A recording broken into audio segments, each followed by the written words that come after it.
Hello guys, and welcome back to another cold episode. On today's episode, as you can tell by the title and the thumbnail, we are going to be discussing a tier list for Master Duel. Now, a few things to get out of the way. First of all, this is for the Master Duel ladder, not necessarily for like best of threes and tournaments and stuff like that. This is specifically for Master Duel itself, but I will discuss, at least for the tier 1 strategies, some of the benefits in best of series.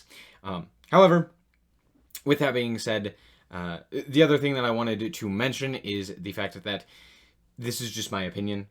This is definitely not something that's like definitive or anything like that. And a lot of the lower ranked stuff, we may just not have, or I personally may not have enough data on to really determine. So there's that. Let's just hop into the tier list. So, first and foremost, obviously, we have Adamantipator right here. I think this needs no introduction. It's a tier 1 strategy, arguably the best deck of the format. I don't think it's quite the best deck in best of 3 situations, but it is definitely when it comes to the ladder, because it can play through so many different hand traps, given the ability to utilize Block Dragon by itself. Block Dragon provides so much advantage for this deck that it really just is incredibly resilient, can go first or second, has an insane combo, and just really puts up insane, difficult to deal with boards. So yeah, all in all, Adamantipator, definitely tier 1, potentially the best deck. Nothing close to a tier 0, but definitely very, very good. Here we have Atikunister. It's good, but it's not strong enough to be a top tier strategy. It's right, like, it's the perfect rogue deck, right? Where it's like, it has a good combo that a lot of decks can't deal with, but most of the top tier decks can deal with it. They have one way or another to deal with it. But all in all, if you're playing on the ladder, there's a lot of easy ways to get wins. You can get wins consistently. You can make an 8K, an 8K attack point access code talker, which is like, hey, that in and of itself is enough to just win you the game by itself. So all in all, it's a very, very good strategy. Not quite as devastating as some of these other top tier strategies. Next, we have Altergeist. Altergeist is at everything else because of the fact that Multi-Faker currently is at 1 in the Master Duel format. I expect that on the ban list, this will actually be changed. This should probably come off of the list unless Konami forgets about Altergeist, which is highly likely. Realistically, this card is not a problem. This deck is not a problem. They do some things, but they're not nearly as devastating as something like they're not really even any better than something like Guru Control or Eldritch. They're definitely significantly worse than Eldritch. So in terms of a control strategy, not that big of a deal to deal with. And since so many people are playing Harpy's Feather Duster or Lightning Storm or just back row removal in general, you can just get absolutely destroyed with Altergeist. Burning Abyss, BA, is interesting. It is technically good, but that's because of Phantom Knights. Phantom Knights are very good, and these are not necessarily. So I'm actually going to put them in everything else. I do like BA, but they don't really do enough by themselves. Like, Beatrice Pass is just not going to cut it. You will probably get OTK'd through a Beatrice. There's a lot of different ways that, like, most of the boards are pretty lackluster as well. Sure, they can make Zeus, but so can, like, every deck at this point. And Zeus isn't enough at this point. So, there's that. Moving on, we have Dragon Maid. It's a fan favorite. It's incredibly popular, and if I was doing this just based upon play rate, this deck would be a little bit higher, but I'm not doing it solely based on play rate. This deck's not very good. It's just not. It is one of the weakest popular decks, and the only reason it's so popular is because of the fact that it's Dragon Maids, yada yada. All in all, not the strongest. Yeah, it's just not good. That's all I'm gonna say. I believe this is DDD. If it is DDD, it also goes in everything else. It's very similar to Dragon Maid in the fact that it's just like a very popular strategy, but not because it's good, just because people play it. So, yeah, there's that. DDD doesn't really have anything going for it. It has some really big boss monsters that could potentially OTK, but they don't really have the ability to, like, go second very well. They can put up some sort of interaction, but it does require a lot of cards. So if they get hand trapped by just about anything, sometimes their combos are just really bad. And yeah, they really do need kind of an ideal hand to really set up something at all good. And they just kind of die to a lot. So I have Despia here. Despia is actually pretty good. I'm going to put it at tier 2. This is the invoked Despia Shadal engine kind of thing. I don't even know if invoked is on here, by the way, which is, now that I'm looking at this, a mistake. Okay, Dogmatica is not even on here. Huh. So yeah, I'm going to put Despia up here because with the Invoked and Shadal / Dogmatica engines, depending on which one you want to throw in, this deck is very, very good.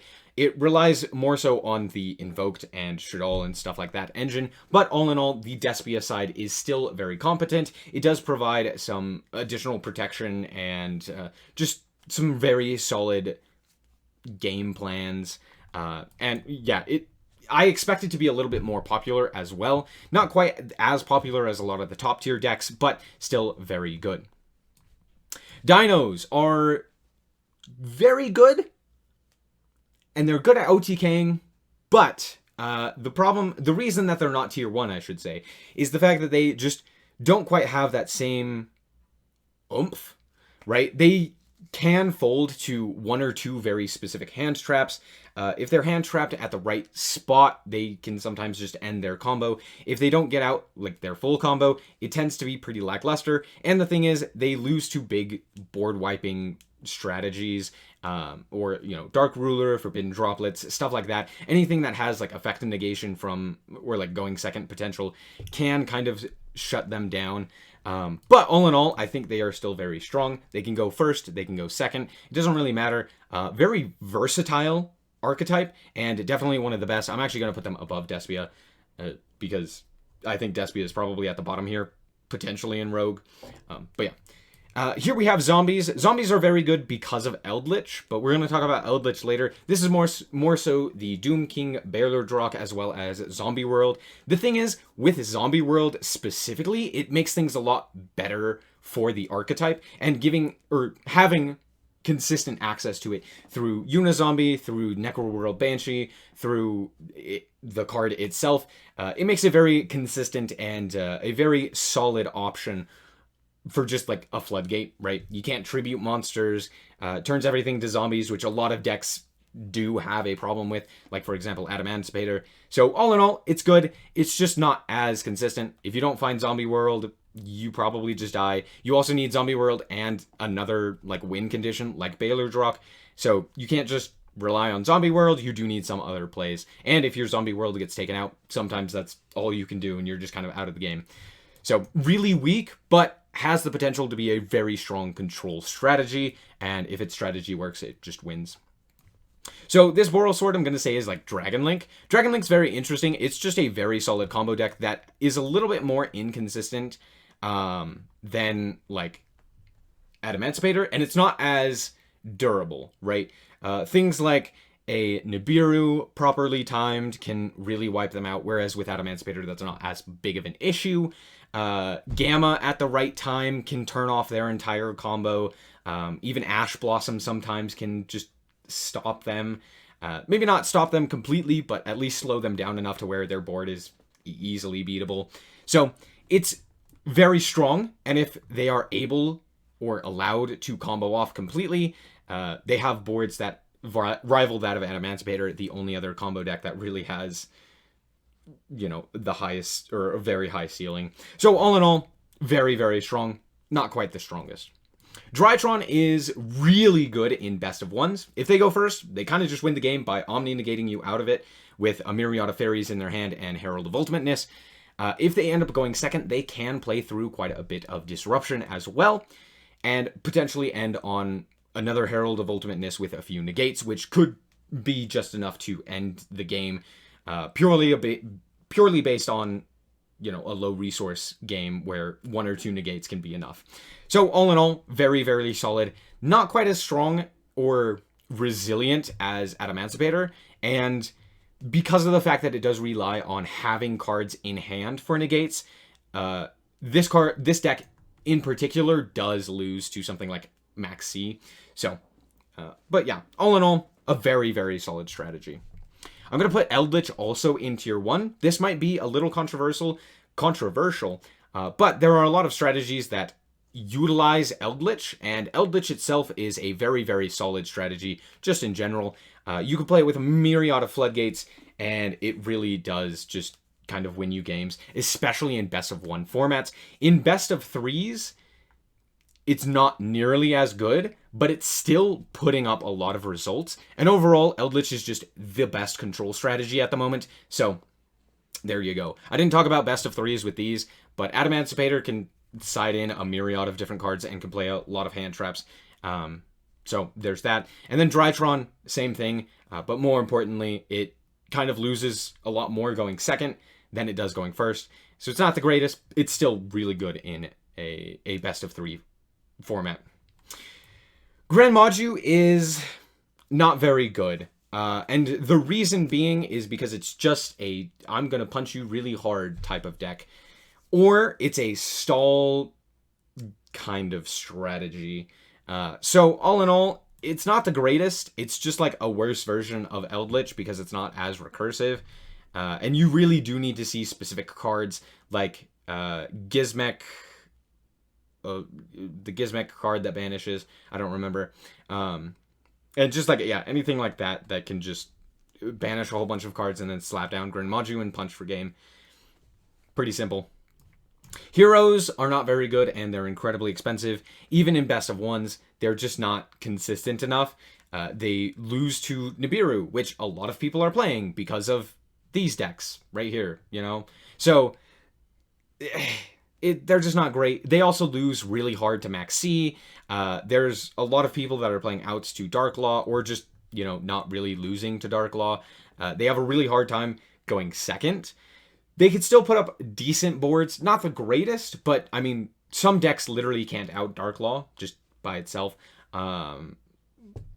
So, there's that. Anything else? Not really. They're just heroes. They exist.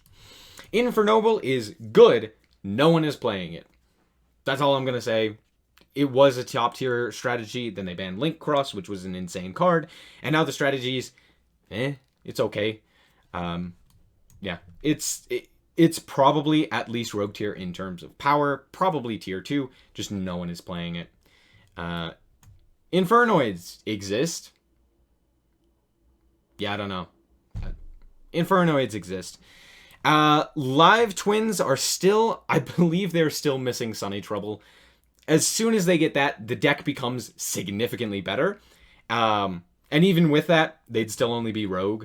So yeah, they just go in everything else. Madolche is interesting. I'm actually going to throw them in rogue. They have a very solid going first strategy, but they can also play things that really turn off a lot of different strategies. Like, for example, they can play Dimension Shifter, which as a hand trap is absolutely insane. They can just activate Dimension Shifter, turn off the opponent's graveyard, and that really does end up hurting a lot of people and just turning off a lot of strategies. On top of that, their turn 1 boards are fairly resilient and have at least a few interactions or just difficult to deal with monsters and stuff like that. So all in all, pretty solid.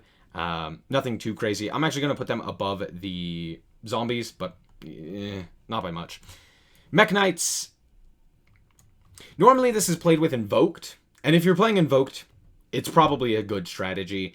Mech Knights overall, are probably the weakest of the Invoked strategies.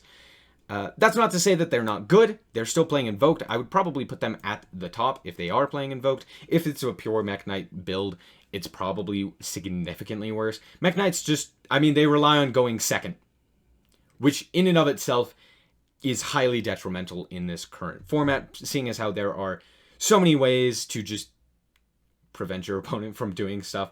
There's a lot of different ways to just play through whatever disruption that your opponent may throw at you going second, or play around it or what have you. With the exception of like Forbidden Droplets or something like that, if you're playing monsters, or Harpy's Feather Duster if you're playing back row. But all in all, the board disruption, the powerful going second tools just aren't enough to really lift it up. Monarchs exist. They kind of are a control strategy. They're not the greatest control strategy, but they exist. Yeah, I don't know. They're just bad. Like, they lock you out of the extra deck, but it's really convoluted and not very good, and it doesn't set up anything else. So they just kind of, like, tribute summon a monster and then kind of stare at you. So, yeah. If you have an outside of the main, or the extra deck, you're normally fine. Yeah, that's it. Phantom Knights are really solid. They are one of the best strategies in the game for best of ones. And even with that being said, I'm still going to put them at tier 2. They're a little bit inconsistent. Sometimes they just, like, brick and don't do anything. And when they do get their combos off, it's not the most difficult to deal with, unless they specifically go for a Rongo Miniad, in which case, that is rather difficult, because you just, like, can't do anything sometimes. But even with that being said, if you can at all prevent them from going into Rongo, or prevent them from getting all of the materials onto Rongo Miniad, you can just kind of win the game and break through their board. That's kind of their only saving grace, is Rongo. But even with that being said, they're still pretty resilient. They can play through a lot. And with that Floodgate, they're a little bit better than Dragon Link. Not a lot, but a little. Prank Kids are also very good. They are another combo strategy, but they're more of an advantage engine. They just kind of out-advantage you. They're constantly recycling their materials, and then they board wipe you with either their back row removal Link monster or their monster removal monster. Their Raigeki or their Harpy's Feather Duster monsters. And all in all, just a very solid strategy with Meow Meow, I think is what it's called. Meow Moo at 3, it is very consistent. They just normal summon a Prank Kid every turn, and they get their full combo. So, there's that. Salamangreat exist. I'm not going to order this row, but yeah, the Salamangreat are pretty decent. They just don't really have the same oomph as a lot of the other decks above them. Like, they have a negate and some protection sometimes. They lose really hard to things like Nibiru and such. So, they exist. I'm going to put the Shaddols at the top, or in tier 1. I'm guessing this is, well, I'm going to say that this is Invoked Dogmatica Shaddol, and the reason for that is because Invoked Dogmatica Shaddol is genuinely still very scary on the ladder. I think just people haven't been playing it as much. It's still one of the best strategies, though, in general. Winda just turns off a lot of these other strategies because it's like, hey, you can only special summon once. You don't get to play the game anymore. And it's very difficult for a lot of decks to deal with, seeing as how not many people are playing effect and negation outside of something like Forbidden Droplets. So it's not the easiest to deal with. On top of that, the Dogmatica engine is incredibly consistent and allows you to just deal with your opponent's board pretty consistently. With that, you also have the Invoked half of the deck, or section of the deck, and we all know Invoked, it's incredibly good, and Omni Negate is sometimes enough to just win you the game, especially since a lot of times it will banish the card. So, all in all, just a very, very solid strategy. It sees a little bit less play than I think it should. It's definitely very, very strong, but I think a lot of people just kind of want something else at this point. Moving on, we are going to talk about Skystriker. I'm going to put Skystriker at the top of Rogue. It's not quite in that tier 2 strategy, but it's very close. It's missing a lot of powerful recursion options, or duplicates of their cards. Sure, they have 2 Engage, but they only have 2 Widow Anchor. They only have 1 Kaigari. I think they have multi-roll at 3, though. There's a couple of other things that are limited in there as well. And it's just overall not, like, the strongest strategy. And it's not the best control strategy either. Again, look at Eldritch, even something like the... I guess not Prank Kids, but there are other strategies. Gren Maju is another control one. Altergeist is another control one. Not the best, but they still exist. So it's just, there's a lot of people who are playing outs to a lot of the Skystriker cards. So it's a good strategy. It just wins too slowly, and in such a fast-paced meta, as you can see, a lot of the top tier strategies are very quick. It just kind of gets left behind. Stun exists. It is a deck that exists. I don't know what else to say. It just, you play it. It's not very good, but it is played a lot. Guru is very similar. It's just another control strategy. As you can see, there's a lot of control strategies that people are playing. Not the greatest, but they're there. I'm going to put Thunder Dragons in... I'm actually going to probably put them in Tier 2. Probably above Despia. They're very strong. They have Colossus available to them, so they can just Colossus lock you out of the game sometimes if your deck really requires searches. On top of that, Titan is a very solid card, and yeah, just all in all, a decent strategy. Not too crazy. They normally can't, like, kill you, and if you can play around a Colossus lock, it's not that big of a deal. Trap tricks are surprisingly good. There are a lot of card effects that activate in the hand, and they can literally burn you for activating cards in the hand. On top of that, they're kind of sticky and hard to get rid of, and they play a lot of traps, which can be difficult. So, all in all, a solid strategy, bottom of Rogue. Tri-Brigade. So, there are a few Tri-Brigade variants currently on the ladder. I'm going to put Zodiac up here as well, and I'm going to say that this is Tri-Brigade Lyralisk, and this is Tri-Brigade Zodiac. I'm going to put Zodiac Tri-Brigade at the top of Tier 1. Genuinely a very, very solid strategy. Probably the best one. It's either Adamancipator or Tri-Brigade Zodiac. The reason for Tri-Brigade Zodiac being the best deck is the fact that you can play a myriad of hand traps while still being incredibly consistent, as well as having access to both Zeus and Shureg, which are the two best boss monsters, basically. Shureg having a non-target banish, and Zeus having a non-target send everything, both of which are incredibly difficult to deal with. So all in all, just very solid, along with the fact that you can play hand traps. However, if you wanted to play a more... I'm gonna say that this is Lyralisk Tri-Brigade. If you wanted to play Tri-Brigade Lyralisk, this deck is a lot like Drytron in the fact that it just like combos off, and it's pretty consistent as well. It has probably one of the best end boards. It can either lock you into special summoning only wins, or it can have an Omni Negate that comes back every turn. It can protect from targeting. It has a bounce on special summons. It has a non-destructible boss monster that negates monster effects. And just all in all is a very solid strategy. And just constantly recurring advantage. So, yeah. Very similar to the Zodiac Tri-Brigade, though, with the ability to play a lot of hand traps, but a little bit less of them. I still think it is incredibly good, and Tri-Brigade is absolutely on the firing squad for the ban list, or in the line of sight for Konami there. So, all in all, very solid strategies, though. Trickstar exists. I don't know why this is on here, nor this one. Let's talk about VW. VW has VFD, the Very Fun Dragon, or True King of All Calamities. That card's absolutely insane. It turns off, like, hand traps. It turns off monster effects on the field or in the hand. It just says no. You don't get to play the game. And it's absolutely insane. On top of that, they are fairly consistent. They can play a lot of hand traps. They have ways to play the game without the VFD. And all in all, just a very solid strategy. I'm going to put them up here above the Eldritch engine. But, yeah, solidly Tier 1. Witchcrafter's a deck.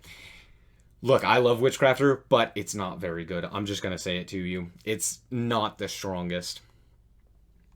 Here we have Dark Lords. I'm actually going to put them in Rogue. The reason being is because with Despia, they actually have a competent strategy. If you're not playing them with Despia, they're like way, way worse. Like infinitely worse. But with the Despia, as you can see, they're fairly competent.